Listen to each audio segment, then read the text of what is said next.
ধামরাইয়ের রথযাত্রার খবর জানবো। সহকর্মী মাহফুজুর রহমান নিপু যোগ দিচ্ছেন সরাসরি। নিপু, রথযাত্রায় এখন কি ধরনের আনুষ্ঠানিকতা চলছে, বিস্তারিত জানাবেন আমাদের।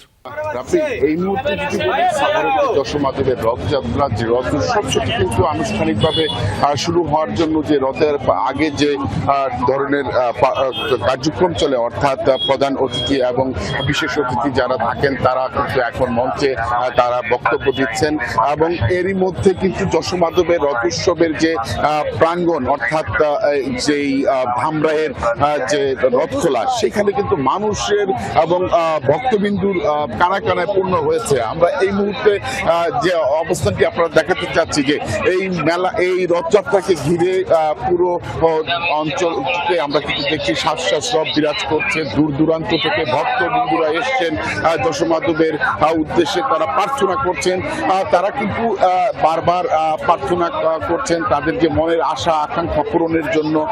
সেটি একেবারে ছোট্ট বাবু শিশু থেকে শুরু করে বৃদ্ধ সবাইকে কিন্তু আমরা দেখেছি যে হিন্দু ধর্মাবলম্বী যারা রয়েছেন তারা কিন্তু সকলেই একজুটে এখন ধামরাইয়ের দিকে, এবং মেলাও কিন্তু বসেছেন। এবং আমরা যেটা জানতে পেরেছি, আজকে রথ উৎসবকে ঘিরে কিন্তু আইন শৃঙ্খলা রক্ষাকারী